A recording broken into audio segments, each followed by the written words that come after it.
Warahmatullahi wabarakatuh. Selamat pagi anak-anak. Kita kembali lagi ke materi ya, melanjutkan yang kemarin. Kita sudah pernah membahas terkait dengan faktor-faktor yang mempengaruhi interaksi desa dan kota. Kemarin ada 3 faktor, mulai dari faktor wilayah yang saling melengkapi atau regional complementary, kemudian ada kesempatan untuk saling intervensi atau intervening opportunity, dan juga kemudian transfer atau spatial transfer ability. Nah, hari ini kita akan membahas terkait dengan zona interaksi. Di zona interaksi ini yang digunakan adalah teorinya Profesor Bintarto dari UGM. Yang nggak ada bukunya jangan sedih, tapi kalau misalkan ada buku bisa dibuka di halaman 132. Gambarnya ada seperti ini, tapi nggak berwarna-warni seperti ini. Jadi ini yang di slide lebih bagus ya. Jadi yang dirubah nggak ada buku paket, jangan sedih ya. Berdasarkan teori dari Profesor Bintarto, interaksi desa dan kota itu menimbulkan pengaruh tertentu pada setiap zona. Nah, pengaruh setiap zona ini bergantung pada jarak zona terhadap pusat kota. Jadi yang di tengah itu yang warna biru langit itu sebagai city atau kotanya. Semakin jauh dari pusat kota, maka semakin lemah interaksinya. Nah, menurut Bintarto, yang wilayah pertama yang di sekeliling kota itu disebutnya sebagai suburban atau sub daerah perkotaan. Wilayah ini adalah wilayah yang lokasinya paling dekat dengan kota. Kemudian dia menjadi tempat tinggal bagi para pengelaju atau komuter. Tahu kan yang laju tuh gimana? Bedakan dengan, bentar mau bersin. Oke, kita lanjut ya. Jadi tadi bedakan antara pengelaju dengan yang seminggu sekali pulang. Istilahnya apa ya? Lupa beli. Ya, kalau pengelaju itu yang berangkat pagi, pulang sore. Itu istilah bagi pengelaju. Nah, jadi kalau misalnya kalian tinggal di Muntilan, kemudian besok ketika kuliah ngelaju ke Jogja kuliahnya, nah berarti kalian juga termasuk pengelaju dan Muntilan sebagai suburban. Kemudian ada istilah suburban fringe yang warnanya hijau cerah itu ya. Kalau yang tadi suburban yang agak-agak turquoise gitu ya. Nah, yang hijau ini disebut sebagai suburban fringe atau jalur tepi sub daerah. Nah, suburban fringe ini adalah wilayah yang melingkari wilayah suburban. Wilayah ini juga merupakan daerah peralihan antara kota dan desa. Nah, kemudian di ring berikutnya, ring warna kuning, itu ada yang disebut sebagai urban fringe atau daerah perkotaan yang paling luar. Ya, ini sebagai wilayah batas terluar dari suatu kota yang sifatnya mirip dengan wilayah kota kecuali inti kota. Jadi dia masih kota, tapi udah yang paling pinggiran banget, udah yang terpinggir gitu. Beda nanti dengan yang orange atau yang disebut sebagai rural urban fringe atau jalur batas desa kota. Nah, daerah ini merupakan wilayah yang terletak antara kota dan desa yang ditandai dengan penggunaan lahan campuran. Jadi di situ ada pertanian tapi juga ada kegiatan non pertanian. Barulah yang berwarna biru. Biru apa nih? Biru agak gelap tapi bukan biru gelap ya. Ini adalah daerah rural atau daerah pedesaan. Daerah pedesaan tentu saja kalian sudah tahu ya, cirinya apa? Sektor usaha masyarakatnya itu berada pada pertanian. Kalau ada yang mau ditanyakan boleh ditanyakan di grup ya. Kemudian kita akan beralih ke dampak. Udah dampak belum ya? Oh belum, ini gambarnya sama ya, tapi ini nggak berwarna kan? Nah, sekarang kita ke dampak interaksi desa dan kota. Dampak dari interaksi desa dan kota ini tidak dapat terlepas dari arus perpindahan sumber daya manusia dan sumber daya alam. Dengan kondisi geografis yang berbeda, kota itu menjadi pusat layanan untuk desa-desa di sekitarnya. Kota juga menawarkan saluran distribusi untuk produk pedesaan, layanan publik, teknologi informasi dan komersial, serta adanya kesempatan atau peluang kerja. Sementara itu, desa kita menyediakan bahan mentah dan olahan, tenaga kerja, dan permintaan untuk barang dan jasa perkotaan. Menurut sifatnya, interaksi antara desa dan kota dapat menimbulkan perubahan. Yang pertama, ada perubahan yang bersifat ekonomi, sosial, dan budaya. Secara ekonomi, perubahan yang terjadi itu meliputi meningkatnya pendapatan penduduk seiring dengan penambahan volume perdagangan. Kegiatan perdagangan ini juga dapat menimbulkan pertumbuhan kawasan perdagangan. Hal ini menyebabkan perubahan ekonomi bagi masyarakat baik di desa maupun di kota. Kemudian secara sosial, perubahan yang tampak adalah meningkatnya intensitas hubungan antara desa dan kota, sehingga terjadi saling kebergantungan. Hubungan tersebut ini juga berdampak bagi peningkatan wawasan masyarakat desa dan kota. Secara budaya, perubahan yang terjadi itu kalau di desa ya ada peningkatan sekolah atau peningkatan guru. Kemudian kalau di di desa selain tadi untuk sekolah juga bisa menjadi rekreasi. Jadi karena orang kota capek melihat pemandangan yang itu saja, nah mereka misalnya akan pergi ke desa untuk menikmati pemandangan alam. Nah, interaksi antara desa dan kota ini tentu saja memberi dampak negatif maupun positif. Silakan kalian identifikasi dampak positif dari interaksi kota dan desa dan juga dampak negatif dari interaksi desa dan kota. Nanti dituliskan misalnya pengetahuan penduduk desa meningkat. Berarti itu termasuk dampak apa? Apakah dampak positif atau dampak negatif? Bagi siapa? Bagi desa atau bagi kota. Kemudian misalnya ada case terjadinya urbanisasi yang menyebabkan berkurangnya tenaga produktif di desa. Kalau urbanisasinya itu dampak negatif ya. Bagi siapa? Bagi kota kalau urbanisasi. Nah, kalau dampaknya menyebabkan tenaga penduduk produktif di desa berkurang, itu dampak bagi kota. Bagi desa. Maksudnya kalau yang kota dampak negatifnya apa? Karena tadi ada urbanisasi, penduduk kota semakin padat gitu ya. Jadi urbanisasinya nggak jelek sih, tapi dampaknya urbanisasi itu menyebabkan permukiman kumuh, nah itu dampak negatif bagi kota. Kemudian kalau yang dampak negatif bagi desa tadi itu hilangnya tenaga produktif, atau misalnya berkurangnya lahan pertanian dan seterusnya. Nanti silakan kalian lengkapi tabel ini. Informasinya boleh dari manapun, tidak harus dari buku. Kalau mau dari buku boleh nanti di halaman 133 sampai 134. Gitu ya. Cukup jelas sampai di sini. Kalau ada yang perlu ditanyakan silahkan ditanyakan di grup.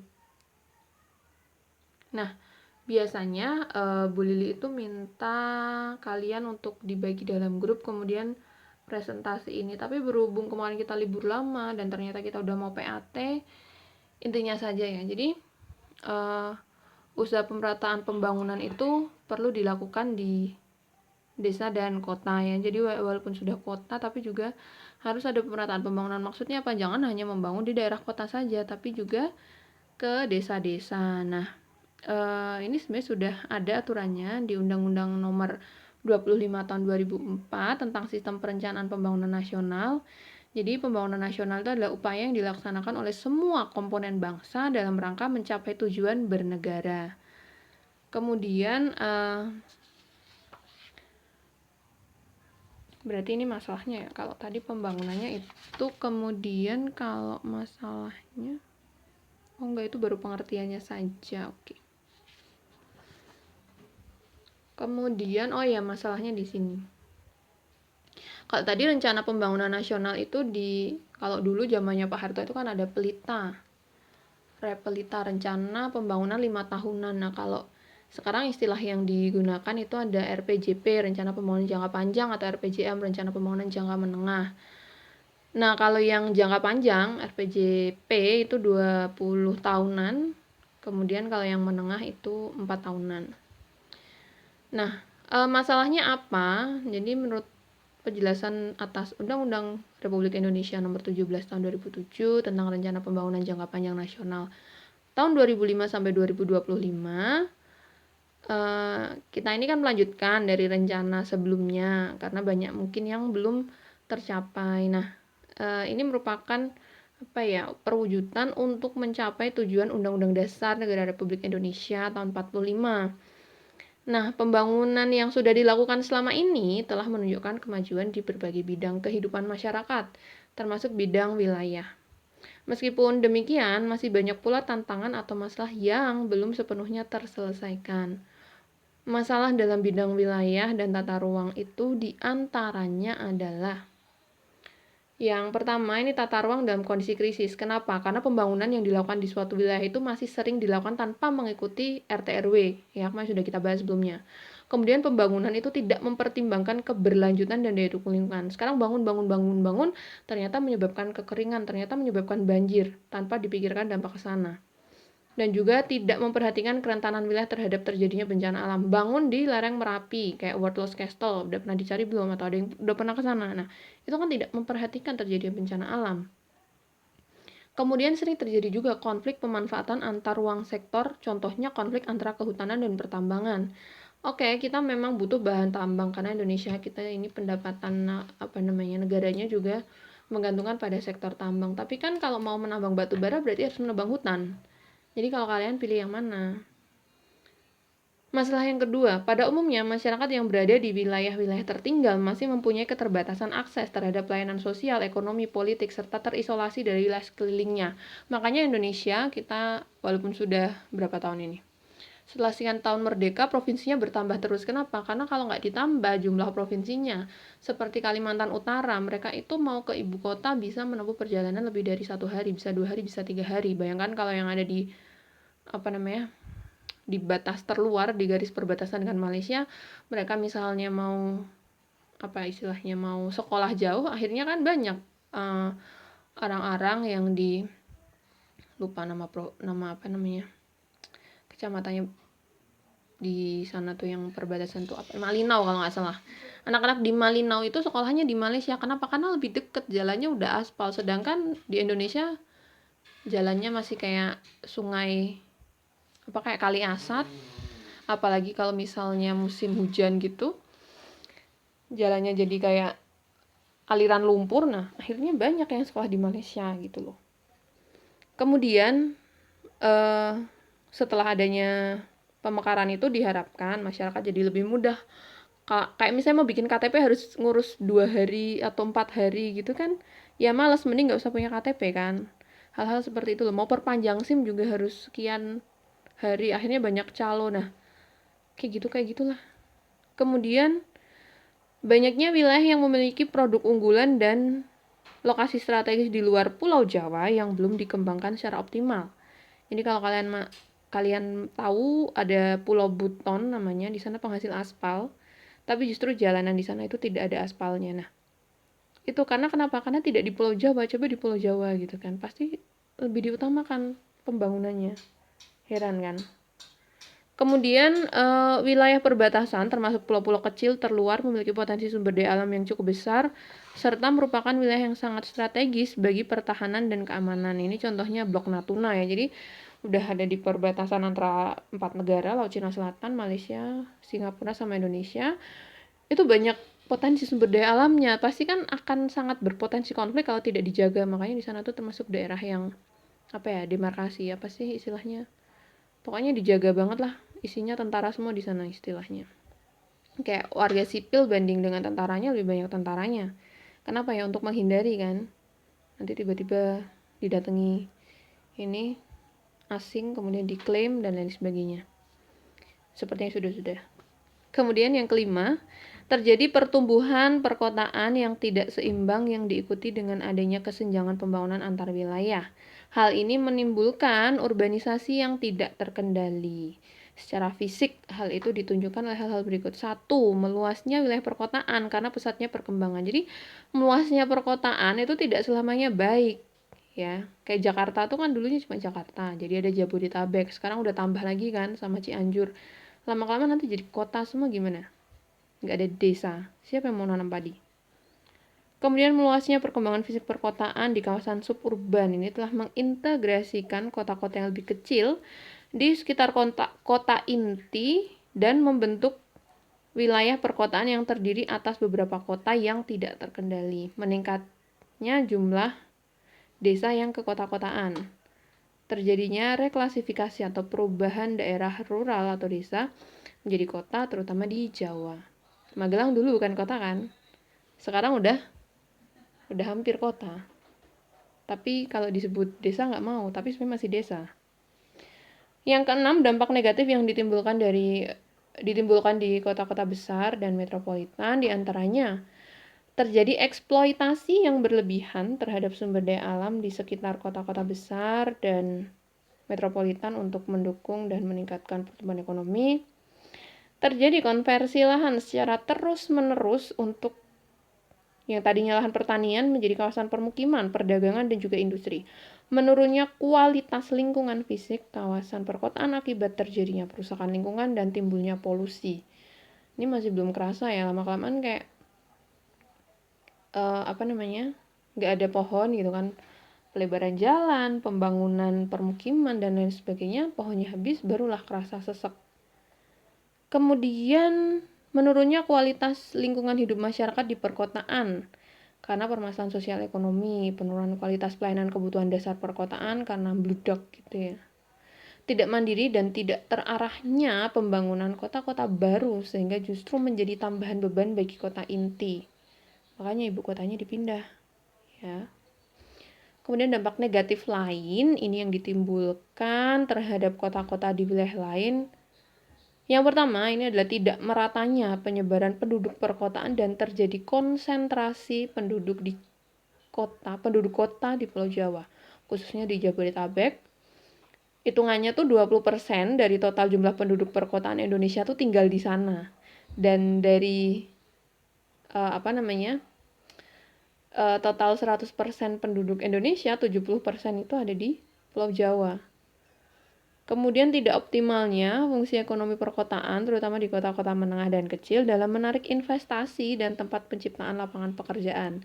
Sehingga orang-orang kalau mau cari kerja ke Jakarta, mau apa ke Jakarta, ya udah kan jadi padat, semrawut, dan akhirnya kalau misalnya tidak bisa bersaing, justru malah jadi orang-orang nggak bener gitu loh di kota, ya nggak sih? Meningkatnya kerawanan sosial itu kan karena sebenarnya mereka itu di desa nggak punya pekerjaan atau males lah ke sawah, akhirnya mereka ke Jakarta pengennya cari pekerjaan tapi nggak punya ijazahnya ada tapi SD atau SMP, padahal yang dibutuhkan S1, akhirnya kan nggak dapat pekerjaan karena butuh makan, akhirnya copet, akhirnya merampok, akhirnya nah itu adalah ya konsekuensi dari rendahnya daya saing. Kalau sekiranya orang desa punya ijazah, kemudian mempunyai kemampuan atau keterampilan lain lah minimal, pasti bisa berjuang di kota besar. Makanya sering ada istilah ibu kota lebih kejam dibandingkan ibu tiri. Gitulah. Kemudian tidak optimalnya peranan kota dalam memfasilitasi pengembangan wilayah dan kondisi sosial ekonomi masyarakat yang tinggal. Sorry. Bukan, ini poin yang G itu dari mana? Oh iya, sekarang yang G. Terdampak yang ke 7 ya. Kondisi sosial ekonomi masyarakat yang tinggal di pedesaan umumnya masih jauh tertinggal dibandingkan dengan penduduk di perkotaan. Fakta-fakta tersebut menunjukkan terjadinya ketidakmerataan pembangunan. Tentu saja hal ini menjadi tantangan dalam pembangunan bidang wilayah dan tata ruang. Gitu ya. Jadi kita ini dari tadi tuh baru sampai di poin pertama. Itu gimana sih mau nampilin?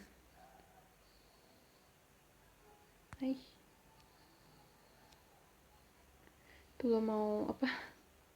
Pena, udah lupa cara nampilin penanya ya. Jadi kita baru sampai di masalah yang pertama ini ya. Di pertemuan berikutnya akan Buli bahas untuk poin 2 sampai 7 ya. Mumpung waktunya masih. Sebenarnya sih secara teori ini nggak akan Buli tanyakan di tes sih. Tapi secara fakta kalian harus tahu fakta ini gitu loh. Masalah-masalah tadi tuh kan nggak ada kalau misalnya kalian di pelajaran lain yang membahas terkait dengan kondisi sosial di Indonesia kan itu tidak ada, tapi itu kenyataannya, itu realita kita yang mana jadi tanggung jawab kita semua, apalagi kalian generasi penerus bangsa yang di masa depan harapannya ya kan kalian nggak jadi pelajar terus kan, nantinya ada yang menjadi pemimpin, ada yang menjadi mungkin bekerja di sektor pertambangan mungkin, supaya lebih aware bahwa ini loh realita di Indonesia, kawasan timur dan kawasan barat Indonesia tuh pembangunannya super timpang. Pulau Kalimantan itu yang luasnya 20% Indonesia, dan luas Indonesia penduduknya kurang dari 10% lah. Bahkan Kaltara itu kepadatan penduduknya hanya 6 jiwa 1 jiwa per 6 km apa ya? 6 jiwa per kilometer kalau nggak salah. Nah, jadi kayak di Jawa tuh sampai udah nggak ada lahan atau harga lahan bisa semakin tinggi, nggak karu-karuan, sedangkan di luar Jawa tuh jumlah penduduknya hanya sesedikit itu gitu loh. Kemudian juga kondisi-kondisi lain yang menyebabkan kalau semua orang di Jawa kan akhirnya dibangun Pulau Jawa terus. Tidak ada kesempatan atau tidak ada yang memikirkan wilayah-wilayah yang ada di luar Pulau Jawa. Ya gimana mau berkembang? Nanti kalau Jawa kenapa-kenapa gimana? Ya jangan sampai kok kita terlalu pola pikirnya masih sentralistik kayak zaman Belanda dulu, apa-apanya Jawa, makanya kan dulu yang dikuasai Jawa karena orangnya tinggalnya di Jawa semua gitu loh, sehingga kalau mau ditaklukkan ya taklukannya Pulau Jawa dulu. Nazibillah mizalik gitu. Jangan sampai terjadi lagi itu di masa depan maksudnya. Oke, jika ada yang mau ditanyakan boleh ditanyakan di grup. Untuk tugasnya tadi silahkan dikerjakan dan di buku catatan saja, dikumpulkan di pikiran kalian. Ya, mau dikerjakan boleh, tidak juga terserah. Yang penting kalian pas tes ada soal seperti itu bisa mengerjakan, karena itu Bu Lili jamin itu pasti keluar. Kalau tidak keluar di sini, maksudnya di PAT ya nanti kalau kalian kelas 12 kan berarti itu keluar di ujian sekolah. Kalau yang MIPA tuh lintas minatnya di ujian sekolahin nggak sih? Kalau iya ya berarti kalian akan ketemu itu juga gitu ya. Jadi silahkan tadi yang tabel ini untuk dikerjakan semaksimal mungkin. Kemudian minggu berikutnya, maksudnya pertemuan berikutnya Beli bahas yang poin 2 sampai 7, semoga sudah selesai karena ternyata udah mau PAT juga dan kita belum latihan soal. Harapannya Bu Lili bisa ngasih kalian latihan soal dan pembahasan seperti kemarin. Kalau misalnya pun pembahasan soalnya tidak bisa dilakukan pada saat jam pelajaran, ya nanti Bu Lili akan tetap bikin dan upload ke YouTube. Kalian bisa nonton itu sewaktu-waktu gitu ya. Jangan lama-lama, Bu Lili cukup sekian. Kurang lebihnya mohon maaf. Wassalamualaikum warahmatullahi wabarakatuh.